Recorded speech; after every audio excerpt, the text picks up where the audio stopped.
Нас объединяет в первую очередь музыка. А какая еще она может быть, если мы там с детства фанаты металла, тяжелой музыки? Было бы странно, если бы мы играли что-то другое, правильно?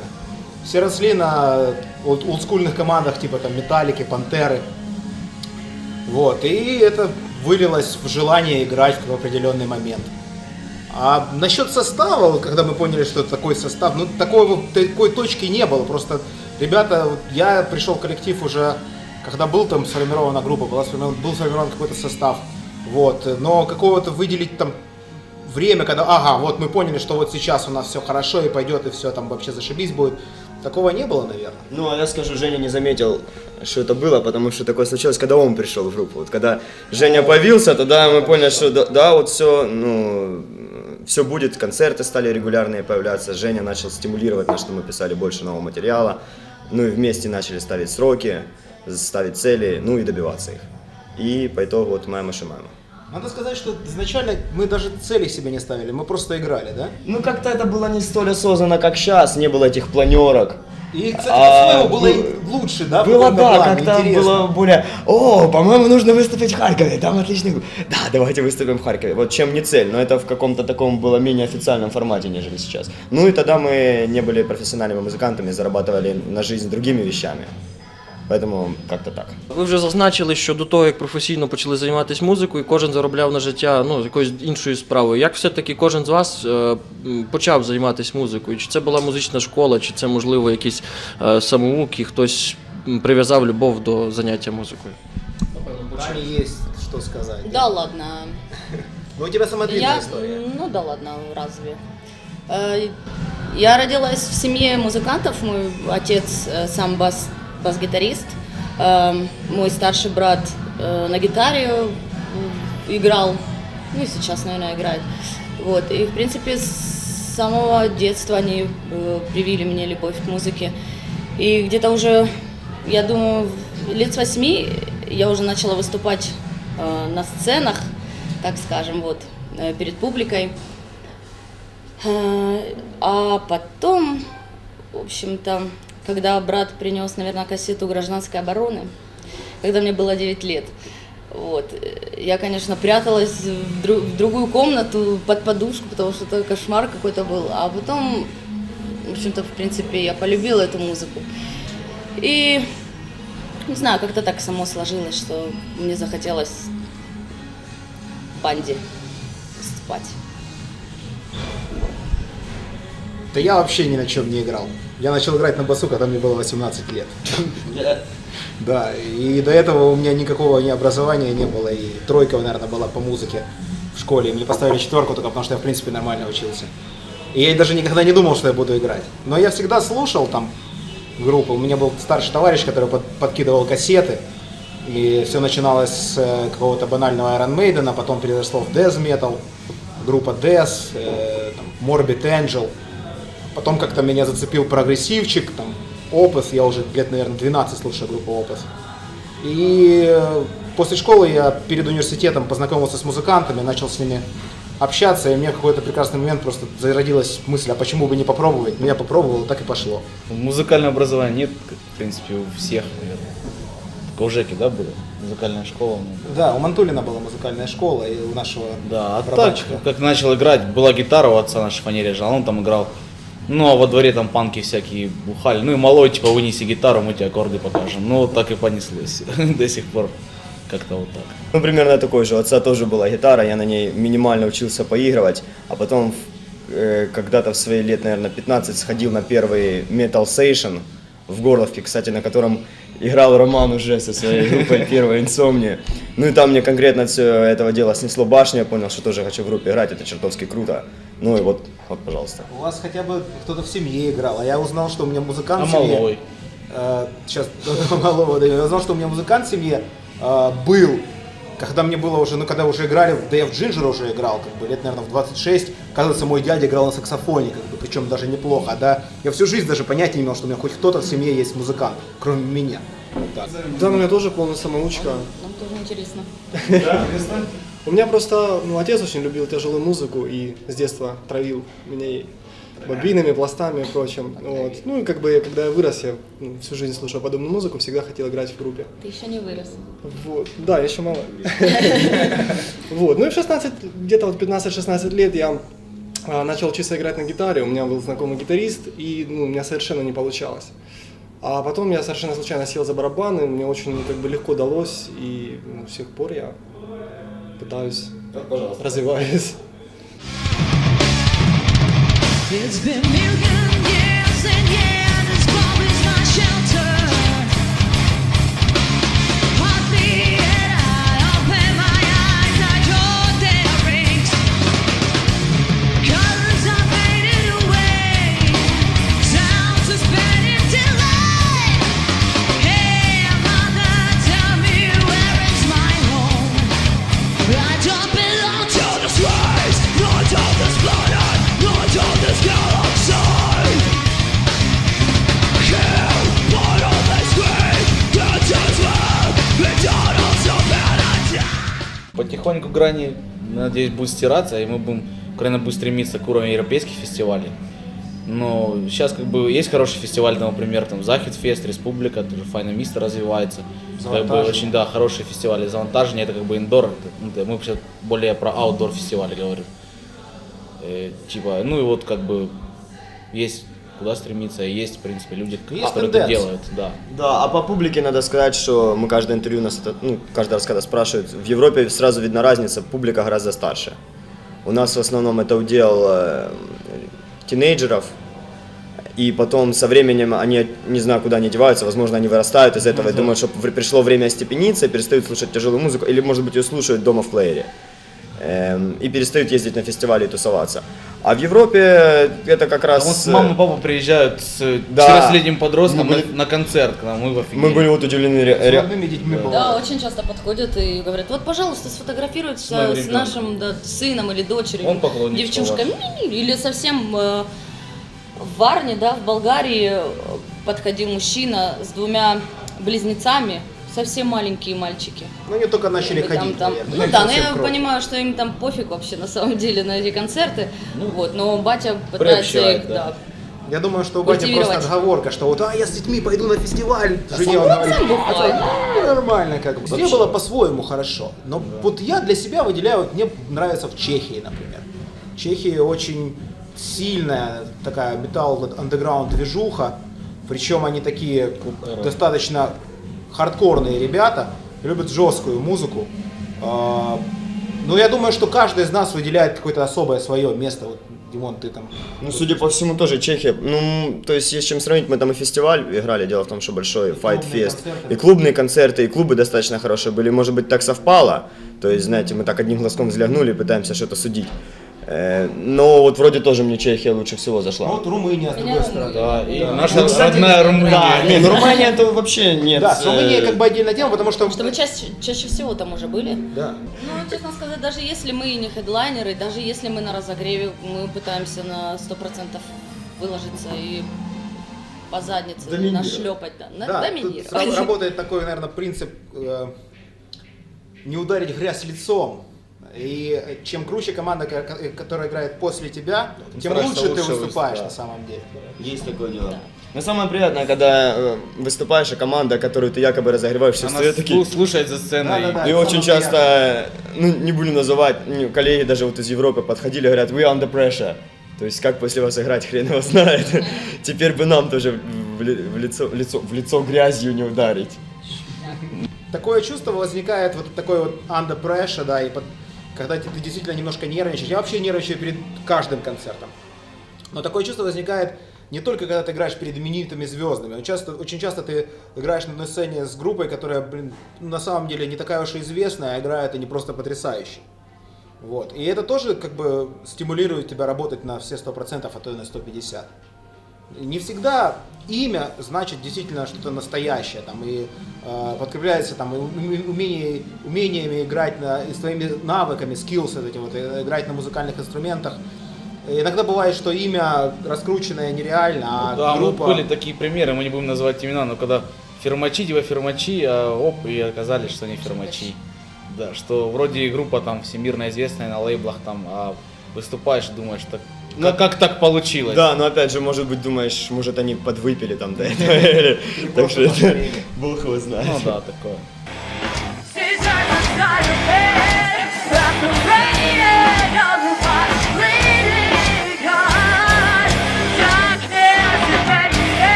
Мы планируем сделать все Балканы, все балканские страны, начиная с Румынии, Болгарии, Греции, может быть будет Сербия, а потом двинемся на запад, где-то мы уже играли, это будет Швейцария, где-то будет абсолютно новые неизведанные для нас территории, Австрия и Италия.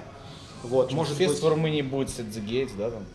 это летом, да, летом начинается период open-air'ов. В принципе, все украинские фестивали об этом говорить, ну, даже не стоит просто тратить время, потому что это и Захід, и Тернополь Файне Місто, и в Одессе будем играть на Black Sea Metal. Ильичевский. Это, ну, Ильичевск, да. А море, И будут зарубежные фестивали. Будет Германия в мае месяце, там мы играем с Катаклизмом, с Келебан опять. Я думаю, они нас уже Не буду ставить. О, нет, снова эти сумасшедшие украинцы. Надо Мантулина с собой взять. Да, вот. Потому что И Мантулин там Мантулиных Троллил постоянно. троллил. Голый выходил к ним, дай сигарету. На Захід. потерял тапки. Энди, ты забрал мои тапки. Или не ты? Потом мы ведем переговоры о Польше в июне.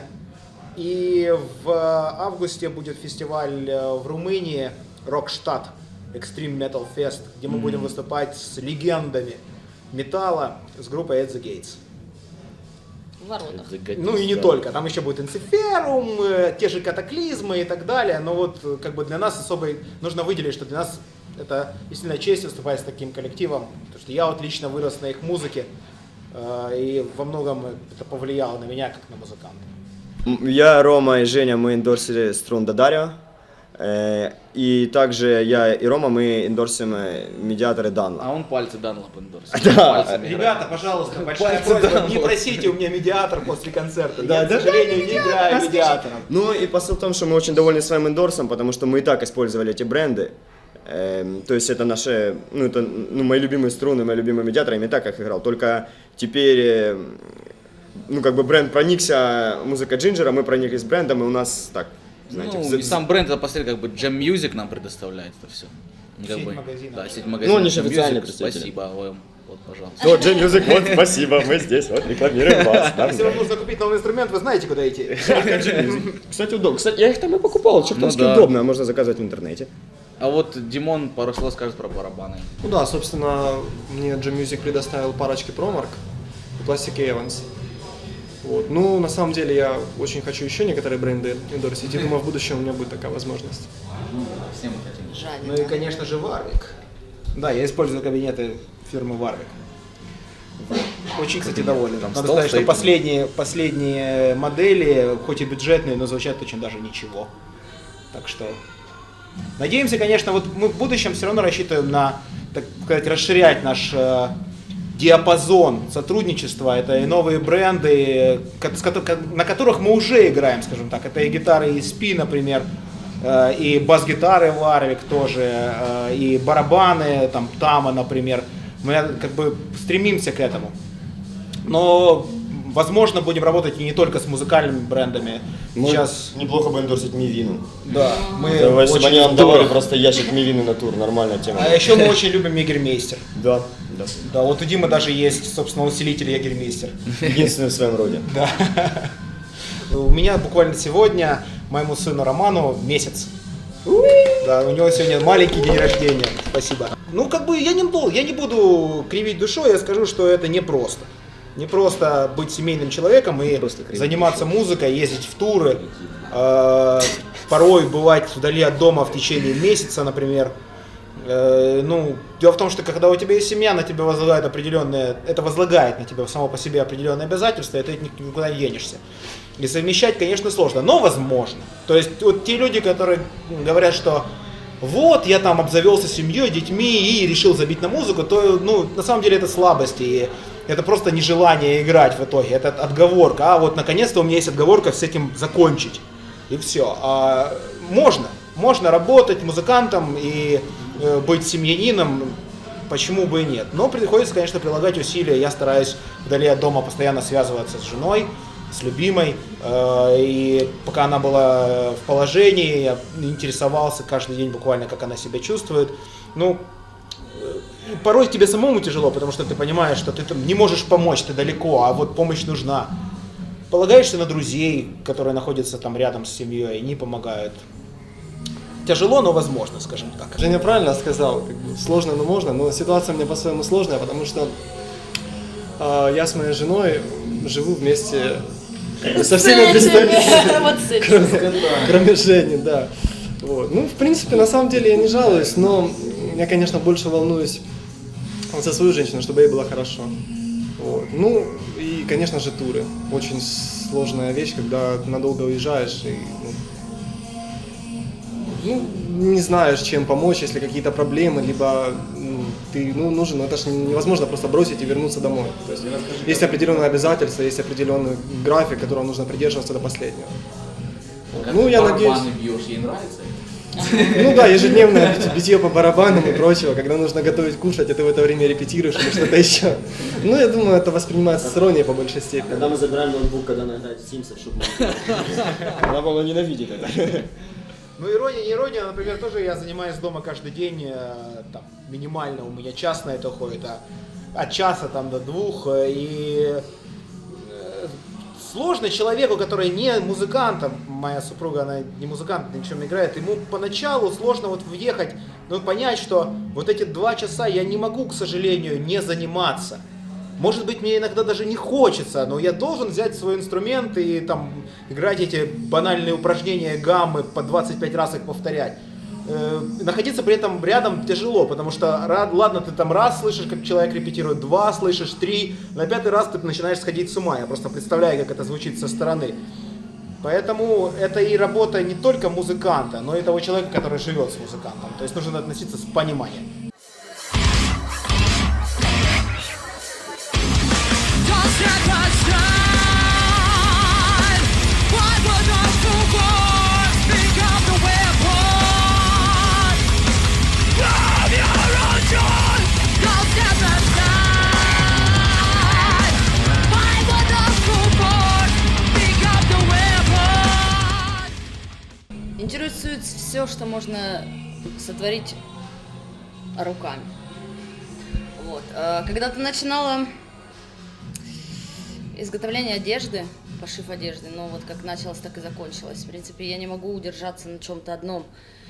У меня все время интерес угасает, и потом возникает к какому-то другому делу. Я изготавливала и бижутерию, и также какие-то салфеточки вязала. Даже. Мыло варила. Я так и знал. Варила мыло. Как Роберт Полс. Да. Также я рисую. Вот. Сейчас, кстати, в последнее время я вернулась вот к этому делу. Вот. Также, когда начинала татуировкой заниматься, ну что-то не пошло. Вот. Так, в принципе, я ко всему открыто. Ну, пошло, не пошло, у меня есть пара татуировок своего производства. Это не я. Возможно, есть помимо музыки. Я занимался спортом. Собственно, до того, как я стал музыкантом, я был спортсменом, причем занимался, можно сказать, профессионально этим. Ну и потом как-то совмещал. Сейчас, к сожалению, у меня из-за загруженности в Jinjer и из-за постоянных туров, и из-за того, что я должен как бы заниматься семьей, у меня нет времени ходить в зал. Вот, я занимался борьбой, но я бы очень этого хотел, скажем так. Может быть, летом появится какое-то время между фестивалями побороться. Я не знаю, я читаю книжки «Черепашки-ниндзя». Пока ничего такого, чем я хотел бы похвастаться. Ну, я, кстати, вот у меня хобби звук, я звукорежиссер, и из интересных таких ситуаций, вот, к примеру, Jinjer, когда записывали свой альбом Cloud Factory, они записывали на студии, на которой я работал. Но по каким-то непонятным причинам мы не пересеклись.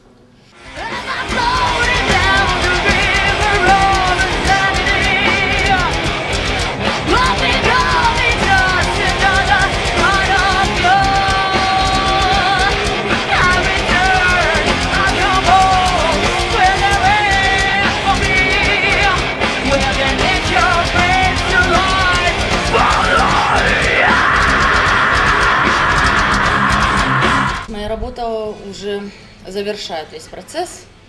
И, наверное, я все-таки, ну, по большей части являюсь обузой. Ну, то есть я этот весь процесс затягиваю, потому что думаю над текстами очень долго.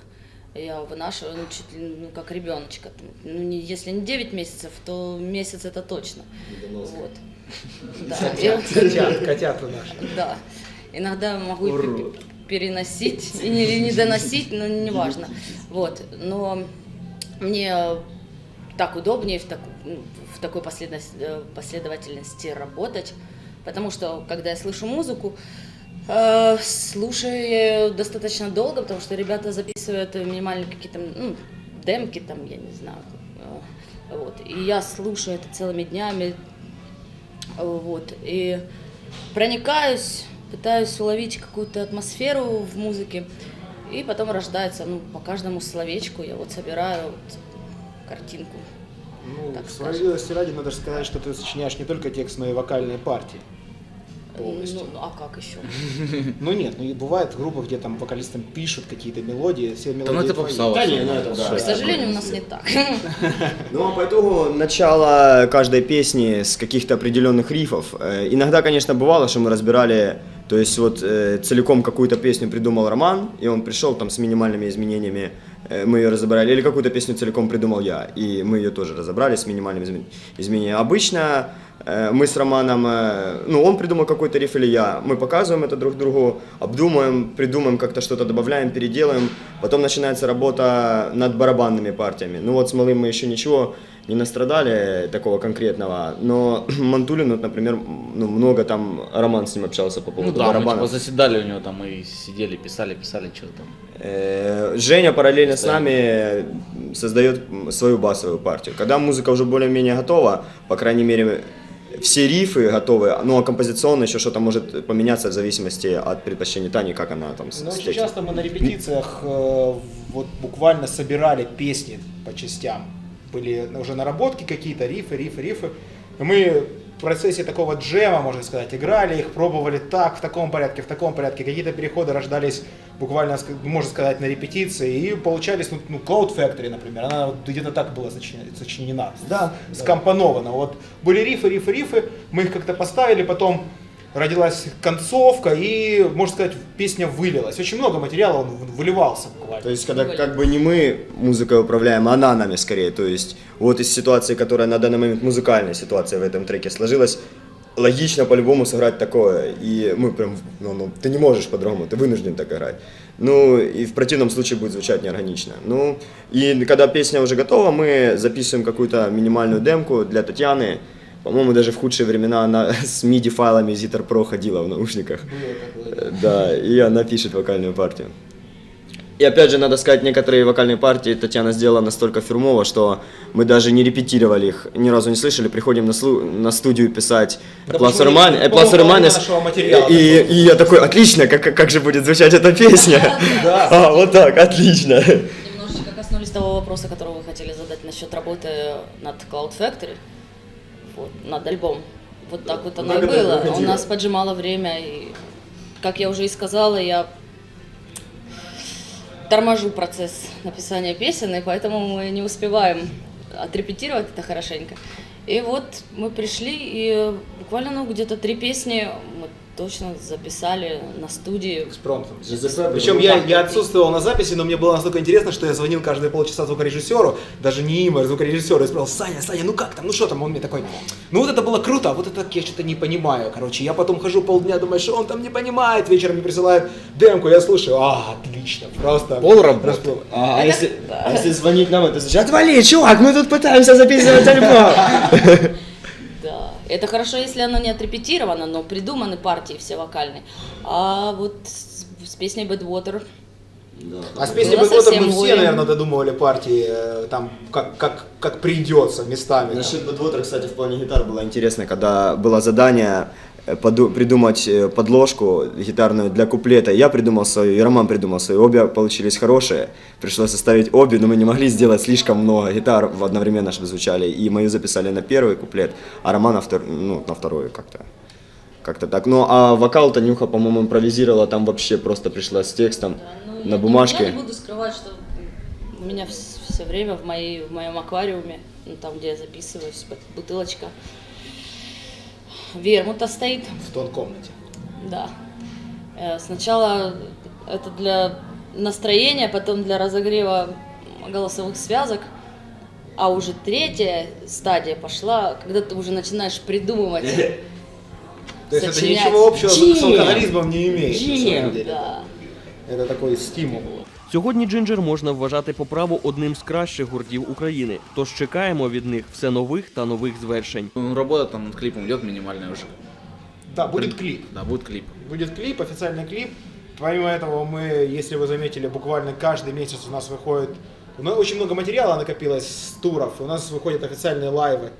Вот. Будет клип. Вот лайв будет официальный. Да, буквально вот на монтаж. днях будет официальный лайв с завантажения. С последнего, который в Львове был. Да. По новому материалу, прям новым песням, не знаю, может к осени, да, собирается. Ну еще сразу, наверное, приоткроем завесу, следующий альбом вряд ли будет полноформатным. И, Этого скорее еще всего, даже это... мы не знаем, Да, наверняка. еще мы не знаем, но Не, ну как, вроде это- как. Следующий альбом однозначно будет полноформатным. Но когда будет полноформатный альбом, мы сказать не можем. да. Но Может, то, что в какая-то этом году эпишка будет- выйдет, да. В этом году будет новый материал, это факт. Это не будет полноформатный альбом, но новый материал будет. Да, вот так, наверное.